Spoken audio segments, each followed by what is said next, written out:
Hello दोस्तों, नमस्कार। मेडको health Sumit pharma में एक बार फिर से आप सबका स्वागत है। आज हम बताएंगे कास्कोडीन कफ सिरप के बारे में, जो कि बेहद और बेहतरीन इसका रिस्पांस है, जो कि एक नेचुरल प्रोडक्ट है।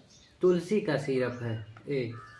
इसका यूज जो है, यदि आपको बार बार खांसी आ रहा हो, गले में खराश हो, एलर्जी की शिकायत हो, खाने पीने में दिक्कत हो यानी लिगलने में तकलीफ हो, सांस की समस्या हो, इसको जो है हम 10 ml सुबह और 10 ml शाम को लेते हैं।